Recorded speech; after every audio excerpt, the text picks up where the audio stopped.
नमस्कार दोस्तों। आज हम लोग पढ़ेंगे कि सिक्किम को भारत में कैसे शामिल किया गया। सिक्किम को भारत में कैसे विलय किया गया, भारत में शामिल कैसे किया गया। तो सिक्किम का भारत में विलय इस पे हम लोग बात करेंगे। इससे पहले के इससे पिछला जो क्लास था उसमें हम लोगों ने अंडमान निकोबार द्वीप समूह और फिर लक्षद्वीप को कैसे भारत में शामिल किया गया और किस प्रकार से उनको क्या किया गया कि एक संघ राज्य क्षेत्र बना दिया गया। तो इन चीज़ों पे हमारी चर्चा हो चुकी है। अब हम लोग आज जो पढ़ेंगे वो सिक्किम को कैसे भारत में मिलाया गया, इस बारे में चर्चा होनी है। तो कुछ अन्य क्षेत्रों का भारत में विलय, ये टॉपिक हम लोग पढ़ रहे हैं। कुछ अन्य क्षेत्रों का भारत में विलय नामक टॉपिक हम लोग पढ़ रहे हैं, जिसमें कि हम लोगों को पढ़ना था अंडमान निकोबार द्वीप समूह, लक्षद्वीप तथा सिक्किम का भारत में कैसे विलय हुआ। जिसमें से अंडमान निकोबार द्वीप समूह और लक्षद्वीप का विलय भारत में कैसे हुआ को हम लोगों ने पढ़ लिया है।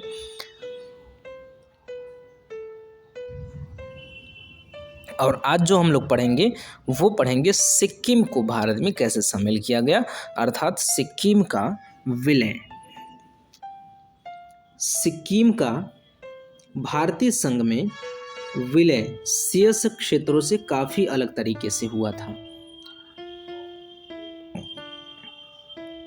तथा इससे भारतीय राज्य व्यवस्था को काफी प्रभावित किया।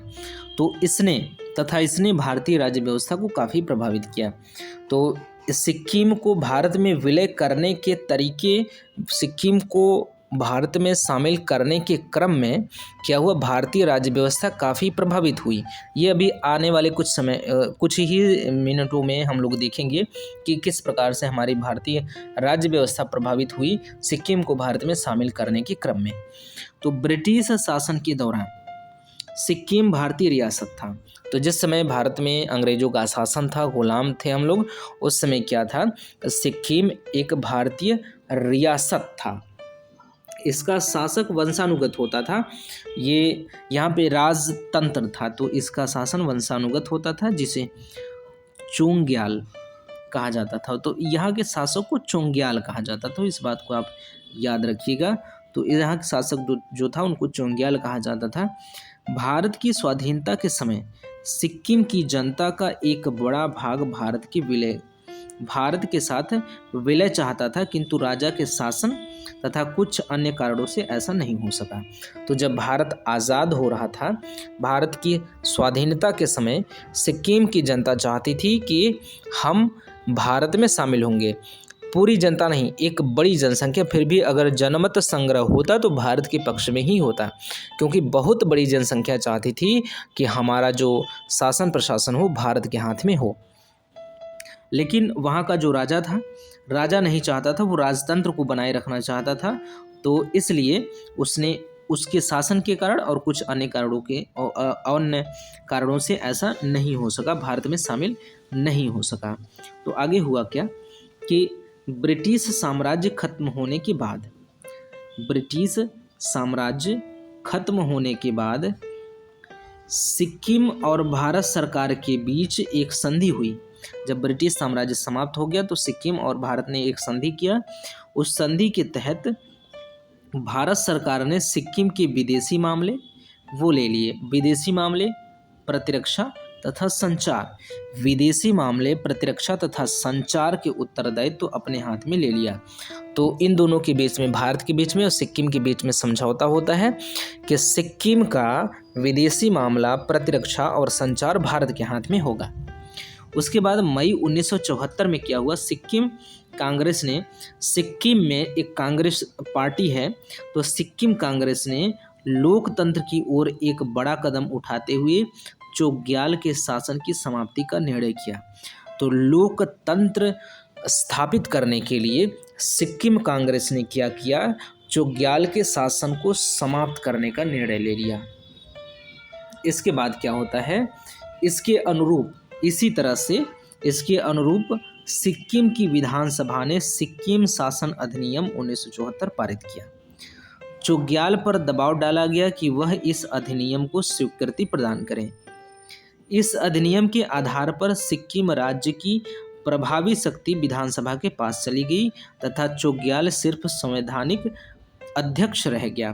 तो चोग्याल सिर्फ एक संवैधानिक अध्यक्ष रह गया, बाकी जो शक्तियां थी वो विधानसभा के पास चली गई, सिक्किम विधानसभा के पास चली गई।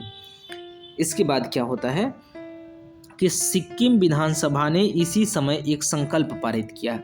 सिक्किम विधानसभा ने एक संकल्प पारित किया जिसमें भारत के संसदीय तंत्र और आर्थिक राजनीतिक संस्थाओं में सिक्किम का प्रतिनिधित्व रखने की इच्छा प्रकट की गई। तो सिक्किम विधानसभा ने कहा कि हम भारत के राजनीतिक, आर्थिक और संसदीय क्षेत्रों में अपने प्रतिनिधित्व चाहते हैं, अपनी भूमिका चाहते हैं। तो क्या हुआ, इस संकल्प को प्रभावी बनाने के लिए भारतीय संसद ने 35वां संविधान संशोधन अधिनियम 1974 पारित किया, जिसके अंतर्गत निम्नलिखित उपबंध थे। तो क्या किया, सिक्किम ने अनुरोध किया कि हमको अपने यहाँ शामिल कीजिए, हमको अपने राजनीतिक संस्थाओं में, हमको अपने संसदीय तंत्र में, हमको अपने आर्थिक संस्थाओं में शामिल करने का मौका दीजिए, शामिल होने का, प्रतिनिधित्व रखने की मौका दीजिए। तो इसी के जवाब में इसको प्रभावशाली बनाने के लिए भारतीय संसद ने 35वां संविधान संशोधन 1974 में किया। 35वां संविधान संशोधन करके ही, यहाँ ऊपर देखिए जो बना हुआ है, 35वां संविधान संशोधन करके ही 1974 के तहत अनुच्छेद 2A जोड़ दिया गया। अनुसूची 1 में अनुच्छेद 2 में अनुच्छेद 2A जोड़ दिया गया 35वां संविधान संशोधन करके 1974 में। तो अनुच्छेद 2A में ही जो लिखा गया है, क्या कह रहा है कि जिसके अंतर्गत निम्नलिखित उपबंध थे। तो ये जो उपबंध है ना, यहाँ पे जो लिख रहा है कि निम्नलिखित उपबंध थे, जो आगे हम लोग पढ़ेंगे, वो उपबंध अनुच्छेद 2 में ही थे, 2A में ही थे। तो वो उपबंध क्या क्या थे, देखिए। उपबंध पहला है कि सिक्किम जो है भारत के राज्य क्षेत्र का भाग नहीं होगा, बल्कि एक सहयोगी राज्य होगा। तो सिक्किम को राज्य के रूप में या केंद्र शासित प्रदेश के रूप में शामिल नहीं किया गया। देखिए अनुसूची 1 को देखिए, अनुसूची 1 में क्या है, राज्य है या फिर केंद्र शासित प्रदेश है, मतलब संघ शासित प्रदेश है ना, संघ शासित प्रदेश, संघ शासित प्रदेश की बात होती है अनुसूची 1 में। लेकिन एक सहयोगी राज्य की बात अनुसूची 2 में नहीं होती है, जब अनुसूची 1 में नहीं होती है। जबकि जो अनुच्छेद 2 है, कौन सा अनुच्छेद, अनुच्छेद जो 2 है वो अनुसूची 1 में ही है। अनुसूची कौन सी अनुसूची में है, अनुसूची 1 में ही है। अनुच्छेद 2 अनुसूची 1 में ही है। तो इसका मतलब अनुच्छेद 2 में परिवर्तन करके अनुच्छेद 2A जोड़ा गया। तो इसका सीधा सा मतलब ये है कि अनुसूची 1 में ही परिवर्तन किया गया है। और अनुसूची 1 में परिवर्तन करके सहयोगी राज्य बनाया जा रहा है, सहयोगी राज्य बनाया जा रहा है, जबकि ऐसी कोई प्रावधान नहीं है अनुसूची 1 में। इसलिए कुछ संविधान के जानकार लोगों ने इसका विरोध किया था उस समय, लेकिन विरोध बहुत ज़्यादा दिन तक नहीं चला था। वो देखेंगे कि क्यों नहीं चला था। तो क्या है कि सिक्किम भारत के राज्य क्षेत्र का भाग नहीं होगा, बल्कि एक सहयोगी राज्य होगा। दूसरा था, सिक्किम राज्य जो है भारतीय संसद के दोनों सदनों में अपने 2-2 प्रतिनिधि भेजने का अधिकारी होगा। तो सिक्किम राज्य से भारतीय संसद के दोनों सदनों में, लोकसभा और राज्यसभा में भी 2-2 प्रतिनिधि सिक्किम से आएंगे, जिन्हें भारत के राष्ट्रपति और उपराष्ट्रपति के चुनाव में वोट डालने का अधिकार छोड़कर वे सभी अधिकार व विशेषाधिकार प्राप्त होंगे जो भारत के सांसदों के पास हैं। तो इनके पास राष्ट्रपति और उपराष्ट्रपति को वोट डालने का अधिकार नहीं होगा। जो 2-2 चुन के आएंगे 4 लोग, इनको भारत में जब राष्ट्रपति और उपराष्ट्रपति का चुनाव होगा तो इनको वोट डालने का अधिकार उन प्रतिनिधियों को नहीं होगा जो कि सिक्किम से आए होंगे। बाकी सभी अधिकार होंगे जो भारत के अन्य सांसदों के पास होते हैं। आगे के प्रावधान क्या थे कि सिक्किम सरकार के पास उन सभी विषयों के लिए अवशिष्ट शक्ति होगी जिनका प्रावधान भारतीय संविधान की 7वीं अनुसूची में नहीं किया गया है। इसके बाद है सिक्किम के विदेशी मामले, प्रतिरक्षा तथा समाज कल्याण का दायित्व भारत सरकार का होगा। सिक्किम के लोगों को अधिकार होगा कि वो भारत की उच्च संस्थानों, राजनीतिक संस्थाओं तथा अखिल भारतीय सेवाओं में शामिल हो सकेंगे। तो सिक्किम के नागरिकों को ये अधिकार हो गया कि भारत में उच्च शिक्षा संस्थानों में शामिल होंगे, भारत के राजनीतिक में भी भाग ले सकेंगे। उसके अलावा अखिल भारतीय सेवाओं जैसे आईएएस आईपीएस वाली सेवाएं हैं, इसमें भी शामिल होने का अधिकार हो गया सिक्किम के नागरिकों को।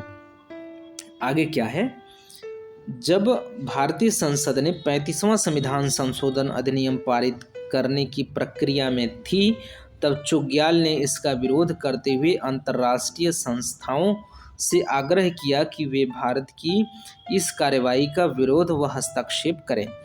तो चोग्याल जो था वहाँ का राजा था, राजा हुआ करते थे सिक्किम के। तो जब भारत 35वां संविधान संशोधन कर रहा था और सिक्किम को भारत में भारत का सहयोगी राज्य के रूप में शामिल करने की प्रक्रिया में था, तो उस समय चोग्याल ने अंतर्राष्ट्रीय संस्थाओं से गुहार लगाया कि भारत को ऐसा करने से रोक दिया जाए, भारत पे प्रतिबंध लगाया जाए कि भारत ऐसा कदम ना उठाए। इससे सिक्किम की जनता बेहद नाराज हुई और परिणाम स्वरूप सिक्किम विधानसभा ने 10 अप्रैल 1975 को एक संकल्प पारित करके चोग्याल की संस्था को पूर्णतः समाप्त कर दिया। अब क्या हुआ कि सिक्किम की जनता क्या हुआ, बेहद नाराज हो गई। जब इनने चोग्याल ने क्या किया, गुहार लगाया अंतर्राष्ट्रीय संस्थाओं से कि भारत पे प्रतिबंध लगाया जाए कि ऐसा कदम भारत न उठाए। इससे सिक्किम की जनता नाराज होती है और वहाँ की संसद क्या करती है, तुरंत एक संकल्प पारित करती है सिक्किम विधानसभा ने 10 अप्रैल 1975 को। और इस संकल्प के तहत जो चोग्याल को संवैधानिक अध्यक्ष, संवैधानिक सदस्य जो बना के रखा गया था सिक्किम का, उसको भी हटा दिया कि लो तुम इससे भी हट जाओ। तो उसको भी पूरी तरह से समाप्त कर दिया तथा सिक्किम को भारत की संगठक इकाई बनाने की प्रतिबद्धता दर्शाई। और सिक्किम ने यह प्रतिबद्धता दर्शाई कि हम भारत की एक संगठक इकाई बनना चाहते हैं, भारत की एक इकाई बनना चाहते हैं। तो इससे क्या हुआ, इसके बाद विधानसभा का यह संकल्प सिक्किम की जनता के अनुमोदन के लिए पेश किया गया। तो विधानसभा का जो संकल्प था, यही संकल्प कि हम भारत में शामिल होना चाहते हैं, भारत का एक संगठक इकाई बनना चाहते हैं, भारत जिन जिन चीज़ों से मिलके बना है उनमें से एक हम भी बनना चाहते हैं। तो इसको एक तरह से अप्रत्यक्ष रूप से ये मानिए कि एक तरह से वो कह रहे हैं कि हम भारत में शामिल होना चाहते हैं। तो इस संकल्प को सिक्किम की जनता के सामने रखा गया कि सिक्किम की जनता इसको अनुमोदित कर सके। तो सिक्किम की जनता के अनुमोदन के लिए पेश किया गया, जिसे जनता ने भारी बहुमत से स्वीकार कर लिया, जिसे जनता ने स्वीकार कर लिया, ठीक है हम भारत के साथ जाना चाहते हैं। इसके बाद सिक्किम के मुख्यमंत्री ने भारत सरकार से औपचारिक अनुरोध किया कि वह इस जनमत संग्रह के परिणाम को क्रियान्वित करें। तो जनमत संग्रह जो हुआ है, इसके परिणाम जो हैं कि हम सिक्किम भारत में जाना चाहती है, तो इसको आप क्या करिए, क्रियान्वित करिए, अर्थात भारत में शामिल कीजिए। सिक्किम ने ऐसा गुहार किया भारत से। इसके उत्तर में भारत की संसद ने 36वां संविधान संशोधन अधिनियम 1975 पारित किया, जिसके तहत सिक्किम को भारत के अन्य राज्यों के समकक्ष बनाया गया। तो 36वां संविधान संशोधन पारित किया गया और अनुच्छेद 2A यहाँ से हटा दिया जाएगा। क्या किया जाएगा, अनुच्छेद 2A हटा दिया गया। 35वें संविधान संशोधन से अनुच्छेद 2A जोड़ा गया और अगले ही संविधान संशोधन 36वें संविधान संशोधन अधिनियम 1975 के तहत अनुच्छेद 2A हटा दिया गया और जो सिक्किम को विशेष राज्य का दर्जा प्राप्त था, सहयोगी राज्य का दर्जा प्राप्त था, उसको क्या किया गया, उसको अन्य राज्य का दर्जा, जैसे अन्य राज्यों के समकक्ष रख दिया गया, भारत के एक राज्य का दर्जा प्राप्त हो गया। तो इस प्रकार से अनुच्छेद 2A को हटा दिया जाता है 36वें संविधान संशोधन करके और भारत के अन्य राज्यों के समकक्ष सिक्किम को बना लिया जाता है। आगे क्या है, आगे है कि इसके साथ ही अनुच्छेद 371 च भी संविधान में शामिल किया गया, जिसमें सिक्किम की प्रशासन के संबंध में कुछ विशेष प्रावधान किए गए। तो आपको याद रखना है कि 371 च क्या है। 371 च सिक्किम के विशेष प्रावधान से संबंधित है। सिक्किम में विशेष प्रावधान, सिक्किम में विशेष प्रावधान, सिक्किम में विशेष प्रावधान किए गए हैं किसके तहत? अनुच्छेद 371 च के तहत सिक्किम में विशेष प्रावधान किए गए हैं। इस अनुच्छेद को याद रखेंगे। इसके बाद क्या है कि सिक्किम के भारतीय संघ में विलय को लेकर एक संवैधानिक प्रश्न ध्यान देने योग्य है कि 35वें संविधान संशोधन अधिनियम के अंतर्गत इसे सहयोगी राज्य का दर्जा दिया गया था, किंतु यह दर्जा संविधान की प्रथम अनुसूची में उल्लिखित नहीं था। प्रथम अनुसूची के अनुसार इसे या तो राज्य का दर्जा दिया जा सकता था या संघ राज्य क्षेत्र का, किंतु संसद ने इन दोनों में से पृथक सहयोगी राज्य का दर्जा दिया। इस बात पे हम लोगों ने चर्चा कर लिया है। इसके बाद क्या है, उसी समय कई संविधानविदों ने, तो उसी समय क्या हुआ कि इसका विरोध किया गया। कुछ संविधानविदों ने संसद के इस निर्णय की आलोचना की। अब यह आलोचना महत्वपूर्ण नहीं है, क्योंकि संसद ने आगे चलकर अगले ही साल 1975 में 36वें संविधान संशोधन के अंतर्गत सहयोगी राज्य का दर्जा समाप्त करके सिक्किम को राज्यों की सूची में शामिल कर दिया गया तथा अनुच्छेद 2A हटा दिया गया।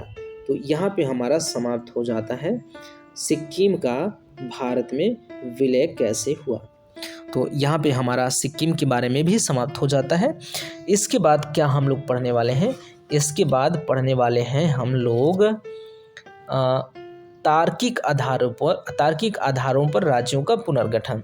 तो वही चीज़ हम लोग पढ़ेंगे भाग क, ख, ग, घ के बारे में।